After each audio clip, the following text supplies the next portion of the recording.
और जैसा कि हम जानते हैं कि एक सीजन हमारे खुदा ने हमारी जिंदगी में दे दिया है, और ये कौन सा सीजन है? Christmas season. कौन सा सीजन जी? बोले जरा, कौन सा सीजन? क्रिसमस का सीजन। दूसरा नाम इसका क्या है? एडवेंट सीजन, जिसे क्या कहते हैं? आमद। आमद का सीजन है। खुदा में यीशु मसीह की आमद है, और हम उसी आमद को लेकर उसके जमीन पर आने की मुजस्सम होकर हमारे दरमियान रहने की खुशियों की तैयारियों में इन दिनों हम मसरूफ हैं। वेलकम क्रिसमस की इबादत हमने कर ली है, और अब मजीद इसमें आगे बढ़ने, जैसा कि पहले ऐलान भी किया गया था कि हम जब ये सीजन इसका आगाज होगा तो हम क्रिसमस के हवाले से क्या सुना करेंगे? पैगामात। क्या सुना करेंगे जी? पैगामात। और साथ साथ तैयारी भी करते चले जाएंगे कि हमने किस तौर से आगे बढ़ना है। और आज जो हवाला हमारे सामने होगा, पैदाइश की किताब का 3रा बाब और उसकी 15वीं। कितने लोगों ने निकाल लिया हवाला? पढ़ना कौन चाहता है? जट से सामने आए, जो भी पढ़ना चाहता है फटाफट सामने आ जाए। पैदाइश की किताब का 3रा बाब और उसकी 15वीं आयत हम खुदा के जिंदगी में पाक कलाम में से सुनेंगे। सुनो जी, पाक कलाम में क्या बेटी अनाया हमारे लिए तिलावत करेगी।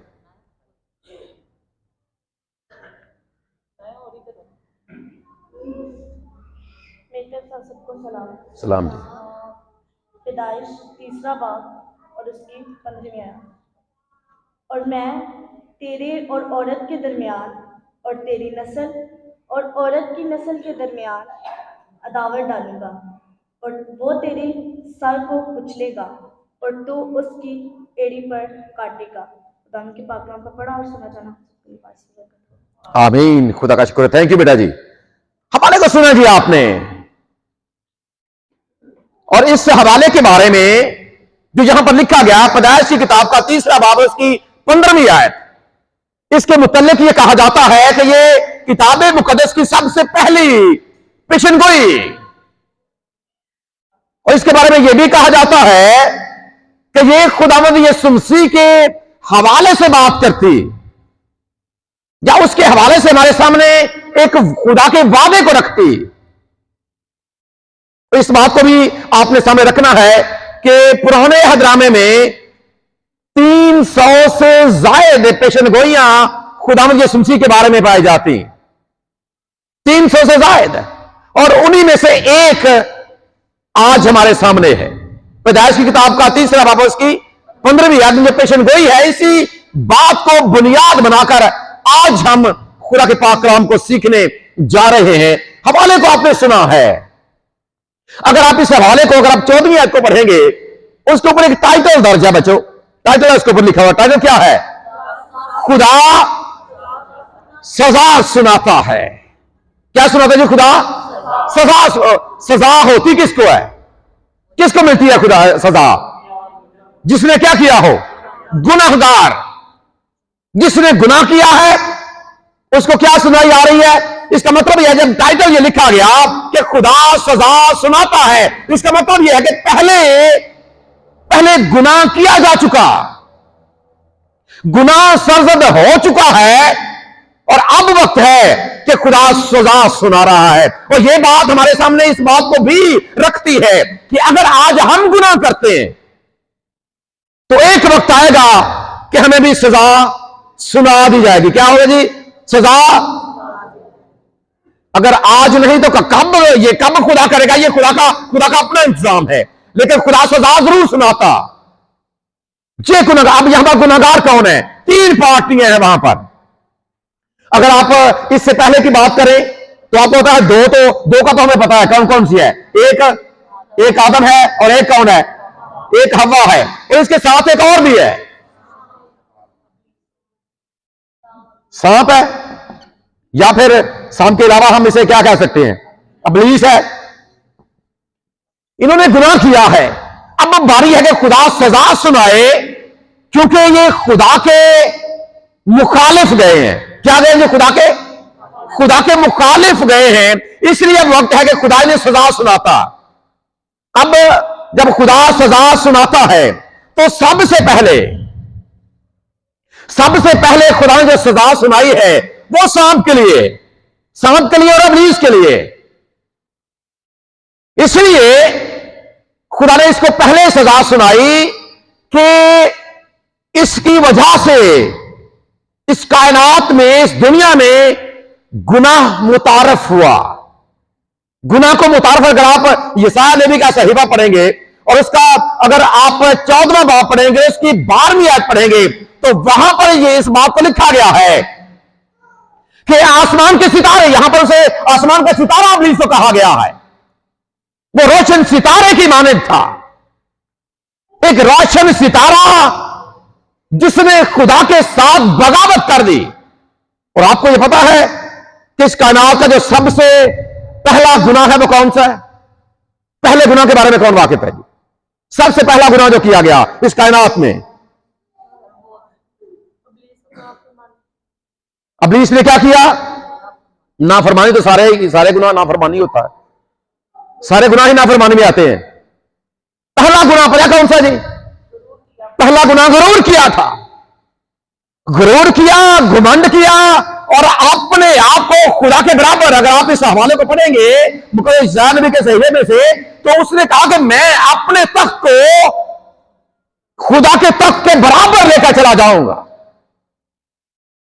और फिर जब इसी बात को बुनियाद बनाकर खुदा ने फिर आगे यहां पर इसको सजा दी है, और अब यहां पर सजा सुनाई, असल में डायरेक्ट खुदा मुखातब किससे है? खुदा मुखातब किससे है? सांप से। किससे मुखातब है जी?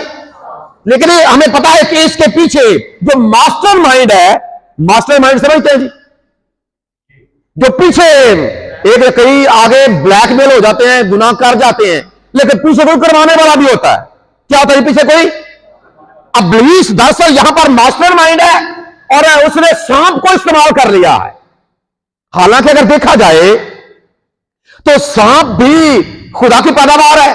खुदा ने सांप को, हाँ इस बार ये जरूर खुदा के पाक कलाम में लिखा है कि 3 बाब की पहली आयत में कि सांप सारे दस्ती जानवरों में क्या था? चालाक था। क्या था? चालाक था। और उसकी चालाकी को इब्लीस ने एक टूल के तौर पर, एक आले के तौर पर इस्तेमाल किया। याद रखें। और ये जो चालाक का लफ्ज है उर्दू ग्रामर के एतबार से, ये इसमें सिफ्त है। ये आपकी खूबी भी बन सकती है और आपकी खामी भी बन सकती है। खूबी भी बन सकती है और खामी भी बन सकती है। जो कुछ याद रखें, खुदा आपको इसका गुनाह से पहले अगर ये सलाहियत तो उसके अंदर है, तो इसका मतलब यह है कि खुदा ने तो अच्छा करके, क्योंकि जब सारा कुछ खुदा ने पैदा कर दिया था तो खुदा ने कहा था कि अच्छा है। इसका मतलब यह है कि यह भी खूबी बुरी नहीं थी। लेकिन खुदा ने जब इंसान को भी पैदा किया तो बिल्कुल ऐसा यही मामला था। लेकिन गिरावट में गिरने के बाद जो मामला गड़बड़ हुआ, और इसकी इसी खूबी को जो इसके अंदर खुदा ने रखी थी सांप के अंदर, इब्लीस ने एक आले के तौर पर इस्तेमाल करके गुनाह को बनी नौ इंसान के अंदर लेकर चला आया। इसकी इसी खूबी को उसने इस्तेमाल किया। याद रखें, इब्लीस जो आपके अंदर सलाहियतें पाई जाती हैं, जो आपके अंदर खूबियां पाई जाती हैं, जो खुदा ने आपको मुस्बत इस्तेमाल करने के लिए दी हुई होती हैं, इब्लीस उन्हीं का आपको उकसाकर और आपको बहकाकर इब्लीस उन्हीं का गलत इस्तेमाल आपसे करवाता, और हम कर जाते हैं कि नहीं कर जाते जी। जो खूबियां खुदा ने हमें दी होती हैं, इब्लीस हमें, देखिए जब खुदा ने से पूछा ना कि तूने ये क्या किया, हव्वा से खुदा ने क्या पूछा था कि तूने ये, इसने क्या कहा था कि सांप ने मुझे बहकाया और मैंने, इब्लीस बहकाता है आपको। अब आपकी सलाहियत सोचने समझने की है कि ये अगर मुझे बहका रहा है या जिस बात की जानब लेकर जा रहा है, फिर देखें जब ये गुनाह सरजद हो गया ना तो मानने के लिए भी कोई तैयार नहीं है। हमने इस बात को बड़ी तफसील के साथ सीखा है कि ना आदम ने माना, उन्हें कहा जी बीबी मैनू दी आ, जी मैं ना तो उन्हें बनाता, जो औरत तूने मुझे दी उसने मुझे दिया और मैंने, इससे पूछा तूने ये क्या किया, इसने कहा सांप ने मुझे बहकाया और मैंने। याद रखें, गुनाह एक ऐसा फर्जंद है, एक शख्स ने बड़ी प्यारी बात लिखी है इसके बारे में कि गुनाह एक ऐसा फर्जंद है जिसे कोई अपनाने के लिए तैयार नहीं होता। गुनाह क्या है जी? एक ऐसा फर्जंद है, एक ऐसा बेटा है, एक ऐसा बच्चा है जिसे कोई अपनाने के लिए, हालांकि किया होता है लेकिन जब पकड़े जाते हैं ना फिर क्या कहते हैं, मैं कदों सा जी, मैंने तो पता भी नहीं, मेरे तो फरिश्तियां भी नहीं पता हो, मेरे तो इल्जाम लग रहा हो। बचाने फिर हम क्या कुछ करते हैं। गुनाह याद रखें एक ऐसा फर्जंद है जिसे कोई अपनाने के लिए तैयार नहीं होता, लेकिन ऐसा नहीं है, पता होता है कि मैं हूं, पता होता है मैं हूं, लेकिन उसके बावजूद हम ना कर जाते हैं, जिसके बावजूद हम ऐसे तिलक जाते हैं ना, ऐज जनाब इंज निकल गया जिन्हें मक्खन चुकी निकलिया, वाल निकल गए, पता भी नहीं चलने देते। लेकिन कब तक, याद रखें बकरे की मां कब तक खैर मनाएगी। एक वक्त आता है, खुदा यहां पर क्या है, माना दोनों ने नहीं है, ना आदम ने माना है ना हवा ने माना है, इब्लीस अपनी जगह पर कायम है। लेकिन खुदा ने फिर सजा क्या दी है, खुदा ने सजा सुनाई है। और इसी सजा में जब खुदा ने सजा सुनाई है, इब्लीस से इसको यहां पर सांप को मुखातिब करके, सांप से मुखातिब होकर खुदा ने सांप ऐसे रगड़ा गया, जो सांप क्यों रगड़ा गया है, इब्लीस का आलाकार बना है, सहूलतकार बन गया ये इब्लीस का। और ये इंसानों में भी ऐसा होता है। आपको पता है जब दहशतगर्दी का मामला पाकिस्तान में होता है तो पिछले दिनों एक बड़ी तहरीक चली थी कि जो सहूलतकार बन गए थे दहशतगर्दों के, हुकूमत ने उनको भी पकड़ना शुरू कर दिया, उनको भी सजा देनी शुरू कर दी थी। उन्होंने किया नहीं होता जी, उन्होंने किया नहीं होता, लेकिन फिर भी पकड़े जाते हैं। क्यों? सहूलतकार बन जाते हैं। उन्होंने वजह तो याद रखें कसूरवार वो भी हैं। गुनाह तो होता है, करने वाले तो मुजरिम हैं, करने वाले तो खुदा के गुनाहगार हैं, लेकिन जो सहूलतकार बनते हैं मेरी दानिश में वो उनसे भी बड़े गुनाहगार हैं। और जब मैं झूठ के ऊपर एक आर्टिकल लिख रहा था तो वहां पर मैंने इस बात को मेंशन किया कि जो इंसान झूठ बोलता है, अगर कहीं पर झूठ बोला जाता है और अगर आप उसके खिलाफ बोलते भी नहीं है, इसका मतलब यह है कि आपकी जो खामोशी है आप उसके साथ एग्री कर रहे होते हैं, और यह भी आपके लिए गुनाह तस्वर होता है। यहां पर खुदा ने क्या निजाम रखा, इब्लीस ने आगे से आकर सांप को कैसे बहका लिया, कैसे उसे सहूलतकार, और जब वो सहूलतकार बना है खुदा ने सजा उसे भी दी है। सजा क्या दी है? सजा यह दी है कि तू अपनी उम्र भर क्या करेगा? खाक चाटेगा। उम्र भर क्या करेगा? उम्र भर। अब ये थोड़ी देर के लिए जरा पहले हम जिस्मानी एतबार से फिर उसको रूहानी मानों में भी सीखेंगे कि खाक चाटना असल में क्या है। तू उम्र भर क्या करेगा?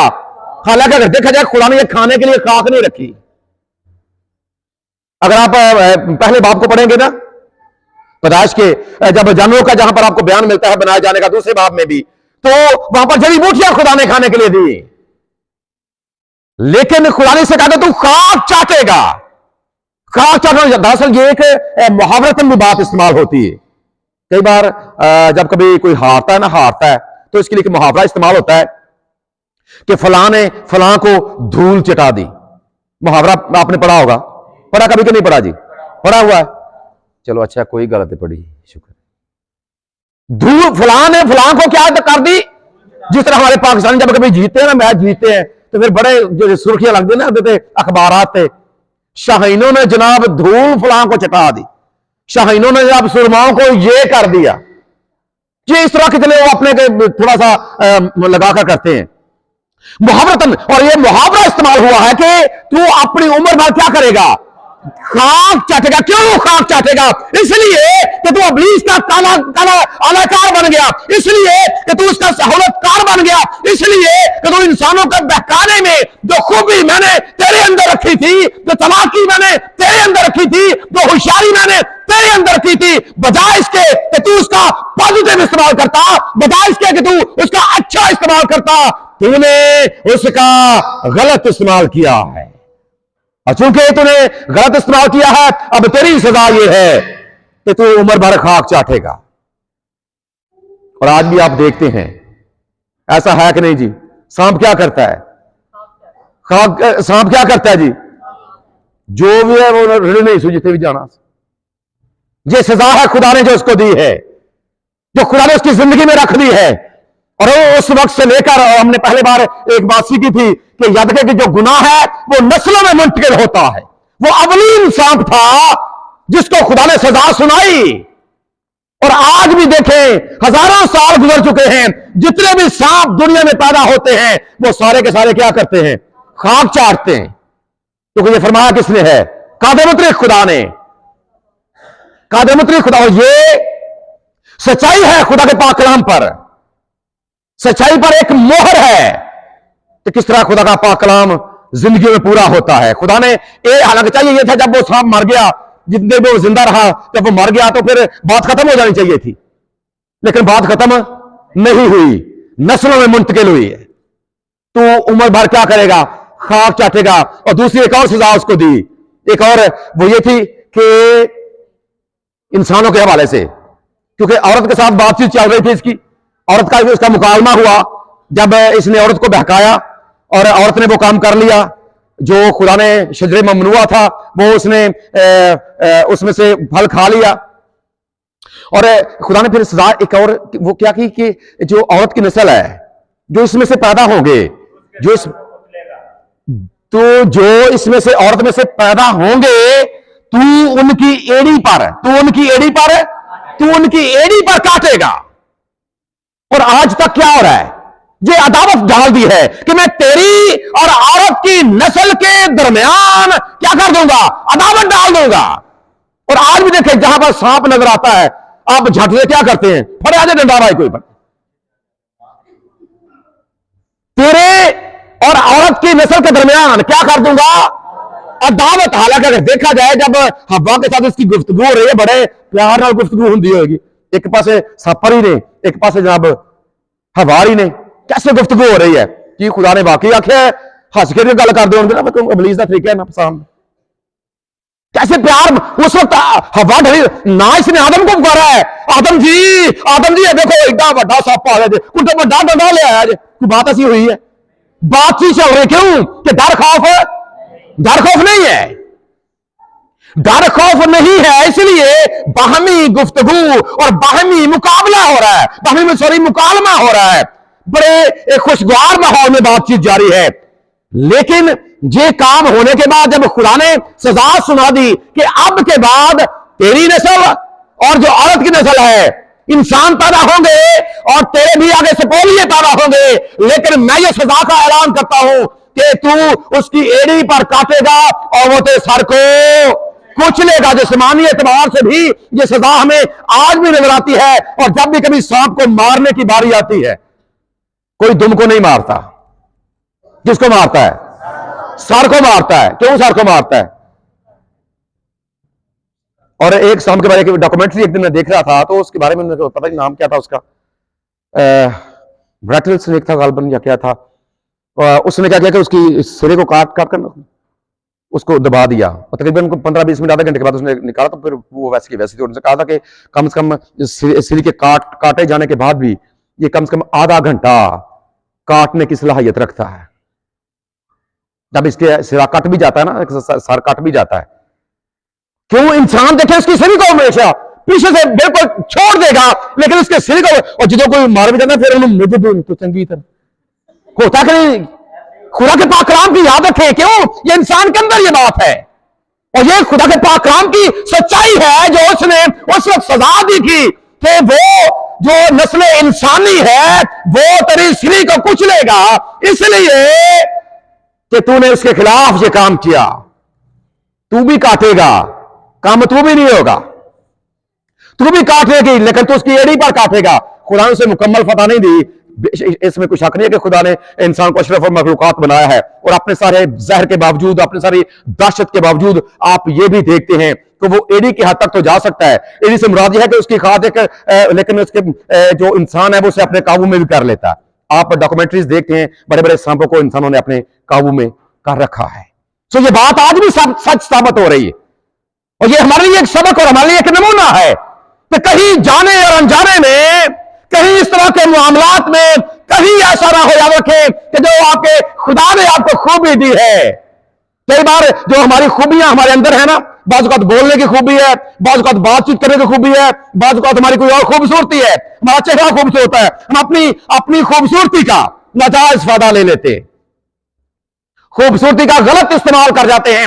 इब्लीस के हाथों ला, तू तो एडा सोना, तू तो जनाब है काम करे ना, तू कभी एक्टर बन जाना, ओ हो तू तो हीरो ही लगे,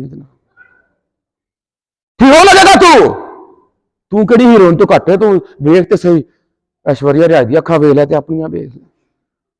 इब्लीस ऐसी बातें याद रखे आपके दिलों में, और बाद औकात हम उसकी बातों को लेकर अपनी जिंदगी में लेते हैं, इब्लीस का आलाकार सहूलतकार बन जाते हैं और अपनी जिंदगी को तबाह बर्बाद कर दे। खुदा सजा सुनाता, लेकिन इसी सजा के साथ एक जरूर बड़ी अहम बात, खुदा सजा भी सुनाता है, खुदा ने सजा भी सुना दी, लेकिन इसके साथ खुदा ने, क्योंकि खुदा मुनसिफ खुदा है, जो खुदा की दो सबसे बुनियादी बेशुमार खूबियां हैं बाइबल के खुदा की, लेकिन दो खूबियां सबसे बुनियादी, सबसे पहली बात कि वो खुदा मुनसिफ खुदा है, और मुनसिफ इसलिए कि वो गुनाहगार को छोड़ता नहीं है।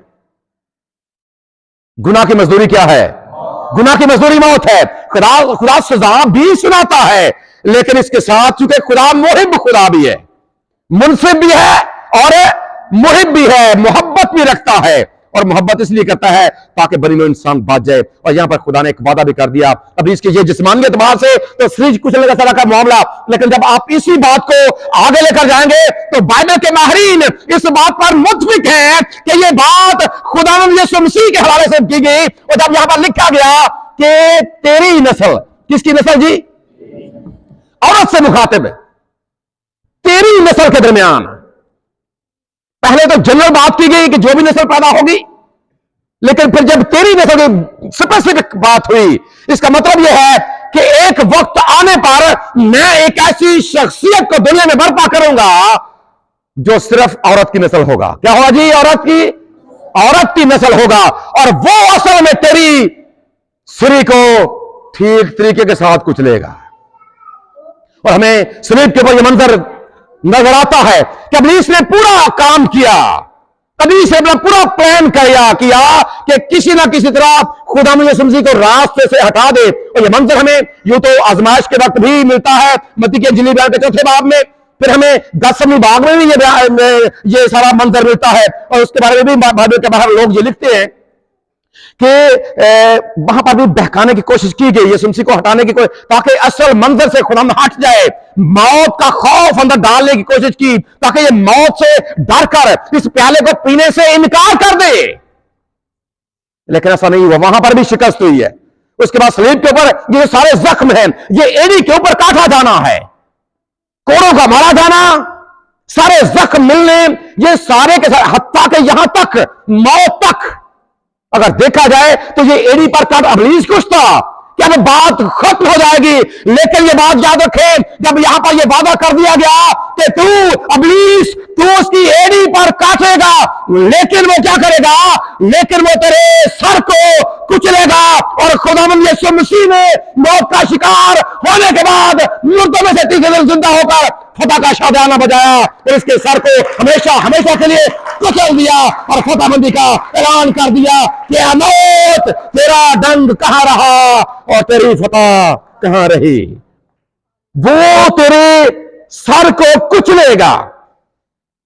ये रूहानी माना है। जब हम ये नस्ल की बात करते हैं तो आपको पता है कि एक और बड़ी अहम पेशन गोई है खुदा यीशु मसीह के हवाले से, पैदाइश के हवाले से। कौन सी पेशन गोई है? ईसाई की किताब का 7वां बाब उसकी 14वीं आयत, सबसे मशहूर जो पेशन गोई है, जिसकी कोटेशन खुदा का बंदा इक्तबास उसका करता है मत्ती रसूल भी अपने अंजील बयान के पहले बाब की 23वीं आयत में। सबसे मशहूर पेशन गोई है, देखो एक कमारी, देखो एक कमारी।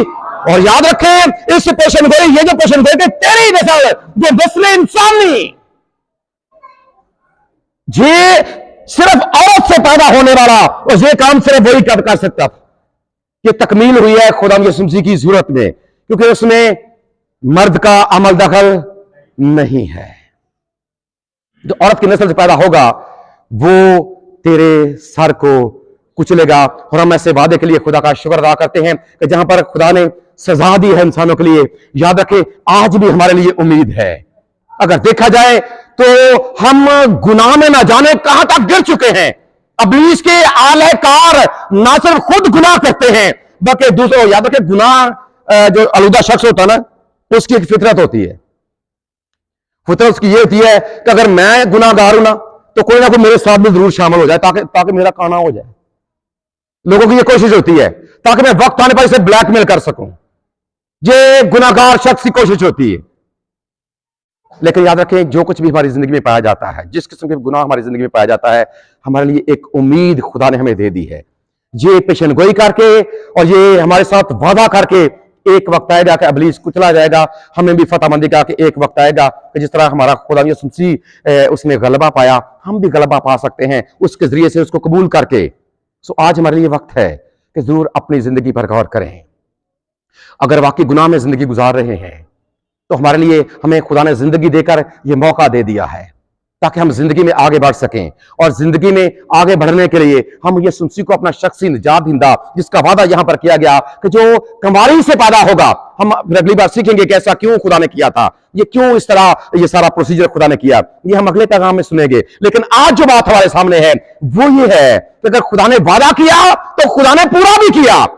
खुदा ने सजा सुनाई, लेकिन सजा के साथ देखें, खुदा ने जब इसके बाद खुदा ने इब्लीस के बाद खुदा ने साहब के बाद आदम को भी सजा सुनाई। और आदम का क्या सजा सुनाई थी? तू मुशक्कत आज का इंसान कर रहा है जी। तो उसके बाद औरत को क्या सजा सुनाई थी? दर्द के साथ। आज तक ऐसा हो रहा है?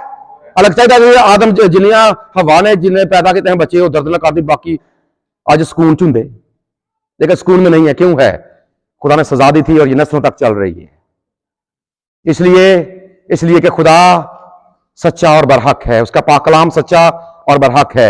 ना सिर्फ इस मामले में बल्कि सजा देने के मामले, याद रखें, हम ये बातें तो याद रखते हैं लेकिन सजा को याद नहीं रखते। सजा को भी याद रखने की जरूरत है। लेकिन उसके साथ खुदा ने हम इस बात के लिए कि खुदा मुझसे भी है, खुदा इंसाफ भी करता है, लेकिन उसके साथ खुदा मोहब्बत भी रखता है। और मोहब्बत के साथ उसने क्या आदम और हवा के साथ भी सजा सुनाने के बाद क्या किया था? अगर आप इसी बात की 21वीं आयत को पढ़ेंगे तो वहां पर खुदा ने उनके नंगेपन को ढांपने के लिए, जो वो गुनाह की वजह से नंगे हो चुके थे, खुदा ने उनके नंग को ढांपने के लिए क्या किया था? चमड़े के। और ये खुदा की मोहब्बत है। खुदा हमारे भी नंग को ढांपना चाहता है, ये उसकी मोहब्बत है। खुदा हमें भी बचाना चाहता है, ये उसकी मोहब्बत है। लेकिन शर्त क्या है? कि हम उसके इन वादों का यकीन करें, अपने आप को खुदा के सामने रख दें कि हाँ खुदा, पहले जिंदगी में एक गुनाहगार के तौर पर गुजारता रहा, लेकिन आज मैं तेरे इकलौते बेटे की सलीब के नीचे आता और उसे अपना शख्सी निजात दहिंदा कबूल करता हूं, जिसका वादा तूने इब्तिदा ही से कर दिया था। और मैं तेरे ऐसे वादों के लिए तेरा शुक्र अदा करता और तेरे नाम की तारीफ करता। जब आप ऐसा करेंगे तो फिर याद रखें कि खुदा सजा फिर आपके लिए नहीं होगी, इसलिए कि आपने यीशु मसीह को कबूल कर लिया और उसके सलीबी खून की वजह से आपके गुनाह ढांप दिए जाएंगे। जिस तरह 32 ज़बूर में हम गाते भी हैं कि वो धन जिससे बख्शे गए सब गुनाह, ते टक्के गए सारे अवगुण। सदा हमारा खुदा इस पैगाम के वसीले से हम सबको बरकत बख्शे। आमीन। Thank you ji.